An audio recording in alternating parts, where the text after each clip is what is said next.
everyone, it's Teresa with Crafty with Teresa. Thank you so much for joining me today. Welcome to my Sheetload of Cards video. For these videos, I use the sketch and cutting instructions from Call Me Crafty Owl. If you're new to my channel, I will take the sketch and try to show you different versions of it, include a few tips if I can, and then you will see different types of cards that can be done with this one sketch. Well, today was a big surprise for me. I looked at the sketch and thought I would have a hard time coming up with cards for it. But I started with the set of papers that I liked, which is the Home for Christmas workshop from CloseToMyHeart, and I just kept working with it, which I actually ended up liking all of the versions, which sometimes is not the case for me.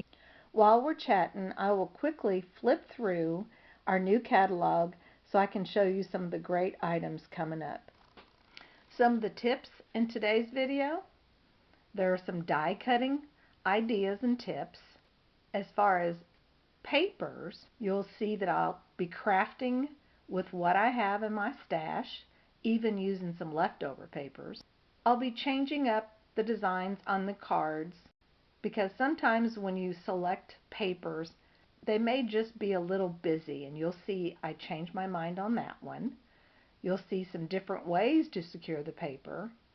You'll see that I'm going to take some supplies that normally would be wasted, and I'll make something of them. You'll see some storage solutions and organization tips, and I don't know, I think more, but let's go ahead and get to crafting. So here's a look at the papers that are in this kit. I absolutely love traditional Christmas colors, and this one is it. If you're looking for that, these papers are beautiful. You'll see that I've picked some busy papers, but I've also picked some less busy, more muted, and you'll see I change it up throughout this card making process.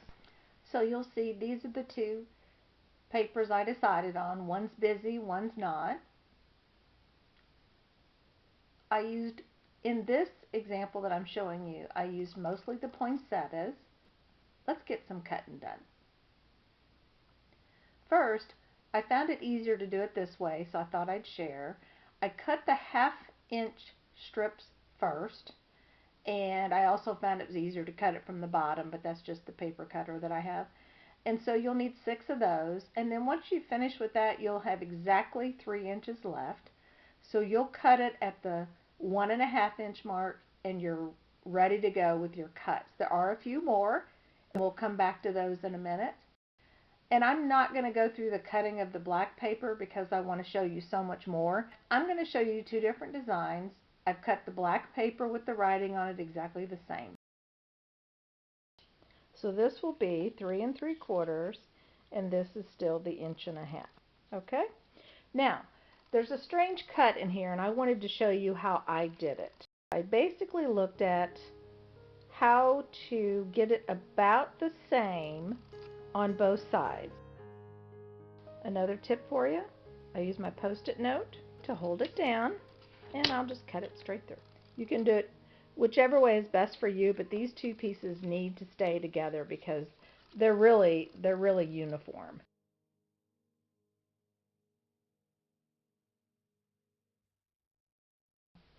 I'm going to use 1 green background and 1 black background.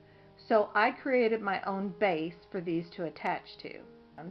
And those measurements are 3 3/4 by 4 3/4. And the reason I did this is I did not have colored card bases. So in order for me to get that little variation in between the pattern papers, I needed a little color there. My card bases will be white. The majority of my card bases are white. So the other reason why I did this 3 3/4 by 4 3/4 base piece is you'll see there that the pattern paper has to be cut off of those edges. I preferred to have those edges exactly the same. So for me, it was better to do it this way. My personal preference though. So I did have to change this design up just a bit because I felt like it looked more uniform for me. So now I'll clip off those sides, and we'll start thinking about the remaining designs using the black paper with the writing on it. Now, I wanted to show you this little trick. I'm not sure if other people do this, but when I cut out my sentiments or my die cuts, majority of the time I cut out 2. And that'll be obvious here in just a second. But I cut out 2 using 2 pieces of paper on the thinner side. I have some 90-pound Nina Solar White cardstock. I use that quite often to back and put layers on my cards. But I also do the same thing when I'm cutting out my die cuts. I use that thinner paper. That way I can get more die cuts cut at one time. And then I'll show you in just a minute what I do to back up those particular scalloped circles. I wanted to show you another trick. I took one of those circle die cuts, created a little template, put it in my MISTI, and then I put a piece of washi tape behind it so that I could secure it while I continue to stamp on it. Now I thought I'd quickly show you what this is going to look like. Sometimes simple is better, and I just love how simple this is. I'll put a greeting on there and maybe some little bow or something, and this card will be ready to go.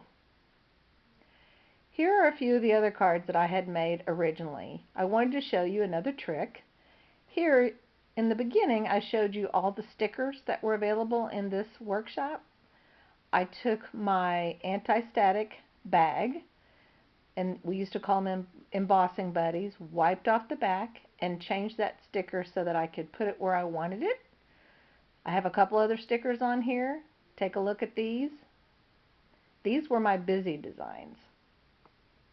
Then I went back to some more traditional ones, again trying to show you tips.